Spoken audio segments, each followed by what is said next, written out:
Imagine Boston in 1770. Snow coats the streets, drifting along the alleys and piling against the doors of crowded homes. Smoke curls from chimneys, carrying the smell of wood fires and cooking, mingling with the cold, biting air. The streets are alive with tension, every footstep echoing uncertainty. Soldiers in red coats patrol relentlessly, their muskets slung across their shoulders, bayonets gleaming under the dim lanterns. Their eyes flick from person to person, sizing up threats, calculating who is friend, who is enemy. The people call them lobsterbacks, and every glance carries the weight of an empire's authority. Life in Boston is a constant tightrope. Shopkeepers haggle over prices inflated by the Townshend Acts. Dock workers unload ships with resentment simmering in their veins. Women run households under constant surveillance.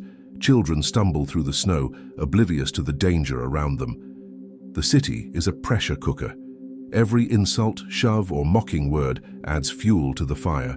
Every night, citizens go to bed knowing that any misstep might be punished by soldiers who see themselves as enforcers of law or instruments of intimidation.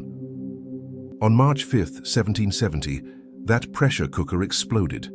Private Hugh White, stationed outside the custom house, shivers in the winter night. Alone, exhausted, wary, he notices a group of young men approaching. They're not petitioners, they're agitators, throwing snow, ice, and oyster shells. They taunt him. Voices rise, "Lobsterbacks, bloodybacks, fire if you dare." The crowd swells, each new participant emboldened by numbers. White calls for backup, red coats arrive, muskets are ready. The air grows thick with tension, electric and suffocating. Every second is a spark waiting to ignite. And then it happens.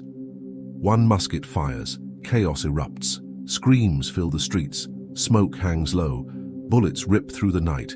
When the smoke clears, 5 colonists are dead. Crispus Attucks, Samuel Gray, James Caldwell, Patrick Carr, and Samuel Maverick.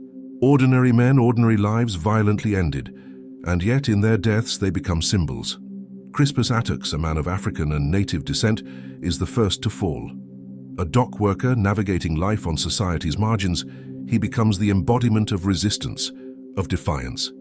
Samuel Gray, a rope maker, a father, caught in the wrong place at the wrong time. James Caldwell, Patrick Carr, Samuel Maverick, lives abruptly halted, transformed by tragedy into symbols of injustice and martyrdom. But history is never simple. Revere's engraving spreads through Boston and the colonies, depicting soldiers in perfect alignment firing at helpless citizens. The truth is messier. The soldiers were panicked, reacting to projectiles flying through the air. The colonists were not passive, chaos ruled. Yet perception is more powerful than reality. Outrage spreads faster than truth. Emotion dominates. Boston becomes a city inflamed. And the crowd.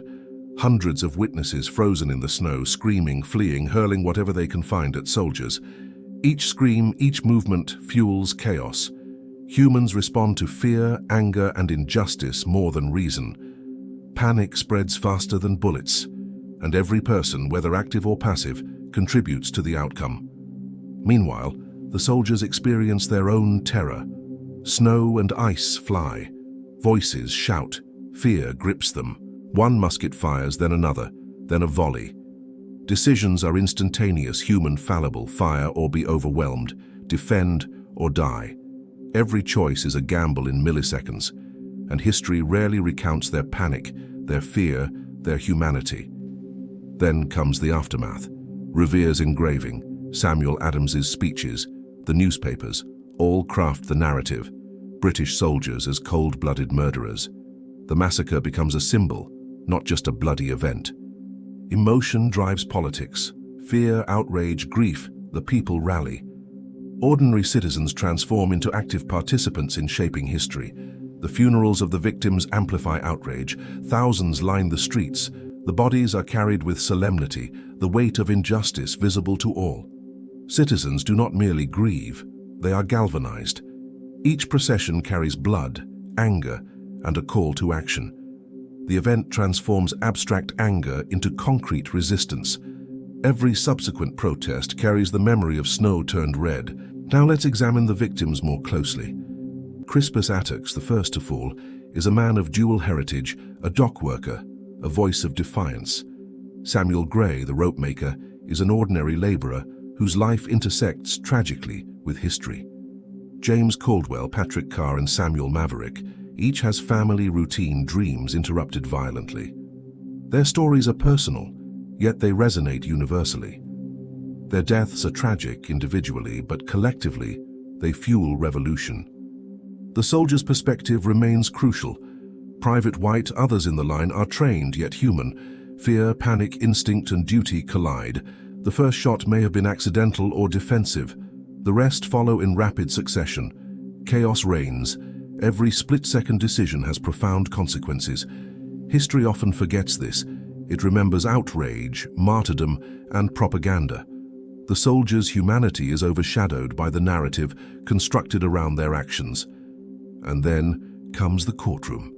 John Adams steps forward to defend the soldiers. The public is outraged, yet Adams insists on principle over passion. Facts are stubborn things, he declares. Even despised men deserve a fair trial.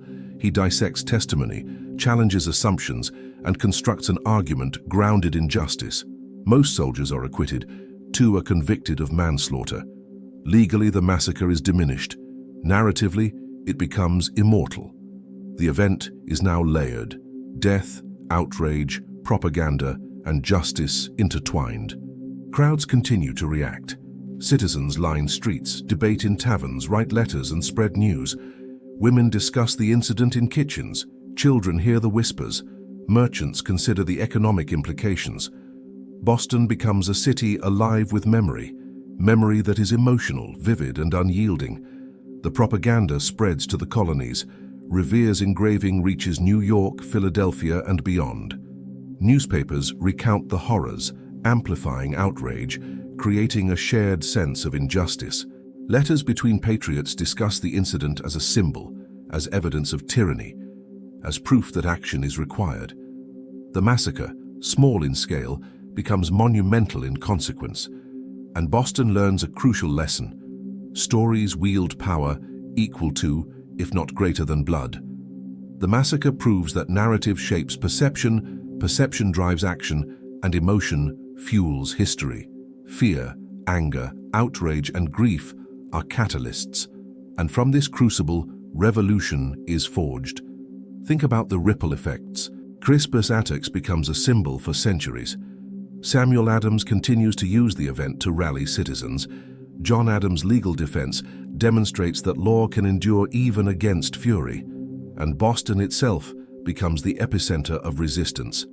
One night, one street, 5 deaths, and an empire begins to tremble. The massacre also teaches about human unpredictability. Ordinary people, soldiers, and agitators interact in ways that spiral out of control. Decisions made in seconds determine the fate of lives. Panic and fear are as influential as planning and intent. The massacre is a case study in the fragility of order, the power of emotion, and the unpredictability of human action. Every snowball thrown, every insult shouted, every decision made by a soldier or citizen is a thread woven into history. And history remembers not just actions but meaning.